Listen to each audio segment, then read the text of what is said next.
ജോസ് ചെയ്ത മോഹി സിക്കന്ദർ എന്ന് നമ്മൾ പണ്ട് സിനിമയിലൊക്കെ കേട്ടിട്ടുണ്ട്. എന്നാൽ വാങ്കഡെ സ്റ്റേഡിയത്തിൽ നടന്ന ഇന്ത്യ ഇംഗ്ലണ്ട് സെമി ഫൈനൽ പോരാട്ടം ഈ വാക്കുകളെ അനർത്ഥമാക്കുന്ന ഒന്നായിരുന്നു. വെറും 7 റൺസിന്റെ വിജയമായിരുന്നുവെങ്കിലും ആ വിജയത്തിന് പിന്നിൽ വലിയൊരു അധ്വാനത്തിന്റെ കഥയുണ്ട്. ഫൈനലിലേക്കുള്ള ഇന്ത്യയുടെ തേരോട്ടത്തെ കുറിച്ചും കളിക്കളത്തിലെ വീറുറ്റ പോരാട്ടങ്ങളെ കുറിച്ചും നോക്കാം. മത്സരത്തിന്റെ തുടക്കം മുതൽ തന്നെ ഉദ്യോഗം നിറഞ്ഞ ഒന്നായിരുന്നു. ടോസ് നേടിയ ഇംഗ്ലണ്ട് ബോളിംഗ് തിരഞ്ഞെടുത്തു. വാങ്കഡയിലെ പിച്ചിന്റെ സ്വഭാവവും മഞ്ഞുവീഴ്ചയ്ക്കുള്ള സാധ്യതയും കണക്കിലെടുത്തായിരുന്നു ജോസ് ബട്ട്ലറുടെ ഈ തീരുമാനം. എന്നാൽ ഇന്ത്യൻ ക്യാമ്പ് ബാറ്റിംഗ് തയ്യാറെടുത്തത് തന്നെയാണ് വന്നത്. ഗ്രൗണ്ടിലെ മഞ്ഞുവീഴ്ച തടയാൻ ഉപയോഗിച്ച നൂതനമായ സാങ്കേതിക വിദ്യകൾ ഇന്ത്യയുടെ തീരുമാനത്തിന് കരുത്തു പകർന്നു. ഒരു വലിയ മത്സരത്തിൽ ആദ്യം ബാറ്റ് ചെയ്ത് വലിയ സ്കോർ പടുത്തുയർത്തുക എന്ന സമ്മർദ്ദം എതിരാളികളിലേക്ക് മാറ്റുവാനുള്ള ഏറ്റവും നല്ല വഴിയാണെന്ന് ഇന്ത്യ തെളിയിച്ചു കഴിഞ്ഞു. ഈ മത്സരത്തിലെ ഏറ്റവും വലിയ ആകർഷണം മലയാളി താരം സഞ്ജു സാംസൺ ആയിരുന്നു. 10 വർഷത്തെ തന്റെ കരിയറിലെ ഏറ്റവും നിർണായകമായ ഒരു ഇന്നിംഗ്സ് ആണ് സഞ്ജു വാങ്കഡയിൽ കാഴ്ചവെച്ചത്. തുടക്കത്തിൽ അഭിഷേക് ശർമ്മയെ നഷ്ടപ്പെട്ട ഇന്ത്യയെ സഞ്ജുവും ഇഷാൻ കിഷനും ചേർന്ന് താങ്ങി നിർത്തി. സഞ്ജുവിന്റെ ഷോട്ടുകൾ ഓരോന്നും ക്ലാസ് തെളിയിക്കുന്നവയായിരുന്നു.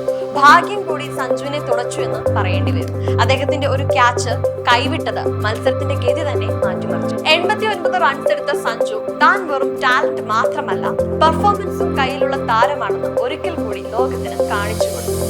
സഞ്ജുവിന് പിന്നാലെ വന്ന ശിവം ദുബെ ഇംഗ്ലീഷ് സ്പിന്നർമാരെ തലങ്ങും വിലങ്ങും പ്രഹരിച്ചു.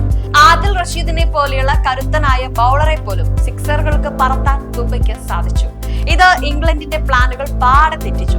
അവസാന ഓവറുകളിൽ ഹാർദിക് പാണ്ഡ്യ കൂടി ചേർന്നതോടെ ഇന്ത്യയുടെ സ്കോർ ബോർഡ് കുതിച്ചു പാഞ്ഞു. ഒരു നോക്കൌട്ട് മത്സരത്തിലെ ഏറ്റവും ഉയർന്ന സ്കോറായ 253 റൺസിലേക്ക് ഇന്ത്യ എത്തിയത് ഈ വെടിക്കെട്ട് ബാറ്റിംഗിന്റെ ഫലമായാണ്. വാങ്കഡയിലെ കാണികൾക്ക് അതൊരു വിരുന്ന് തന്നെയായിരുന്നു. 253 റൺസ് പ്രതിരോധിക്കാൻ ഇറങ്ങിയ ഇന്ത്യക്ക് ആത്മവിശ്വാസം നൽകിയത് ജസ്പ്രീത് ബുംറ എന്ന ലോകോത്തര ബൗളറാണ്. ബുംറ വെറുമൊരു ബൗളറല്ല, വരാനിരിക്കുന്നത് എന്താണെന്ന് മുൻകൂട്ടി കാണാൻ കഴിയുന്ന ഒരു മാന്ത്രികനാണെന്ന് ഈ മത്സരം വീണ്ടും തെളിയിച്ചു. ഇംഗ്ലീഷ് ബാറ്റ്സ്മാൻമാരായ ഫിൽ സാൾട്ടിനെയും ഹാരി ബ്രൂക്കിനെയും സമ്മർദ്ദത്തിലാഴ്ത്തി അദ്ദേഹം പുറത്താക്കി. പിച്ചിന്റെ സ്വഭാവം കൃത്യമായി മനസ്സിലാക്കി പന്തറിഞ്ഞ ബുംറ നിർണായകമായ ഘട്ടങ്ങളിൽ ഇന്ത്യയെ മത്സരത്തിലേക്ക് തിരികെ കൊണ്ടുവന്നു. ക്രിക്കറ്റിന്റെ ഫീൽഡിംഗിന് എത്രത്തോളം പ്രാധാന്യമുണ്ടെന്ന് ഈ മത്സരം നമ്മെ ഓർമ്മിപ്പിക്കുന്നുമുണ്ട്. അക്ഷർ പട്ടേൽ എടുത്ത 2 ക്യാച്ചുകൾ മത്സരത്തിന്റെ ഗതി നിർണയിച്ചവയായിരുന്നു. പന്തിലേക്ക് കണ്ണു നട്ടോടി വന്ന് ഡൈവ് ചെയ്ത് അക്ഷർ എടുത്ത ക്യാച്ച് 1983 കപിൽ ദേവിന്റെ വിഖ്യാത ക്യാച്ചിനെ ഓർമ്മിപ്പിച്ച് ഓരോ ഫീൽഡറും പന്തിനായി ജീവൻ നൽകി പോരാടുകയായിരുന്നു. മിസ്ഫീൽഡുകൾ കുറച്ചതും കൃത്യമായ ത്രോകളും ഇംഗ്ലീഷ് ബാറ്റ്സ്മാൻമാരുടെ ഓട്ടത്തിന് തടയിട്ടു.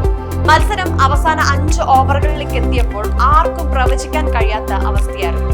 ഇംഗ്ലണ്ടിന് ജയിക്കാൻ 69 റൺസ് വേണമായിരുന്നു. ഹാർദിക് പാണ്ഡ്യ എറിഞ്ഞ 19ാം ഓവർ അതിനിർണായകമായിരുന്നു. ആദ്യ പന്തിൽ സിക്സർ വഴങ്ങിയെങ്കിലും പതറാതെ പന്തെറിഞ്ഞ ഹാർദിക് വിക്കറ്റ് വീഴ്ത്തി തിരിച്ചു വന്നു. തന്റെ ആത്മവിശ്വാസം തന്നെയാണ് തന്റെ കരുത്തെന്ന് ഹാർദിക് ഒരിക്കൽ കൂടി തെളിയിച്ചു കഴിഞ്ഞു. ഓരോ യോക്കറുകളും കൃത്യതയോടെ എറിഞ്ഞപ്പോൾ ഇംഗ്ലണ്ടിന്റെ വിജയ പ്രതീക്ഷകൾ മങ്ങി തുടങ്ങി. അവസാന പന്ത് വരെ നീണ്ടുനിന്ന പോരാട്ടത്തിൽ 7 റൺസിന് ഇന്ത്യ വിജയം പിടിച്ചെടുത്തു. ആദ്യമായി ഒരു ഡിഫൻഡിംഗ് ചാമ്പ്യൻ തൊട്ടടുത്ത ലോകകപ്പിലും ഫൈനലിൽ എത്തുന്ന ചരിത്രമാണ് ഇന്ത്യ കുറിച്ചത്. രോഹിത് ശർമ്മയുടെ നായകത്വവും ടീമിന്റെ ഒത്തൊരുമയും ഈ വിജയത്തിനും പിന്നിലുണ്ട്. ഇനി നമുക്ക് മുന്നിലുള്ളത് ഫൈനൽ പോരാട്ടമാണ്. ന്യൂസിലാൻഡുമായുള്ള ആവേശകരമായ ഈ ഫൈനലിനായി നമുക്ക് കാത്തിരിക്കാം.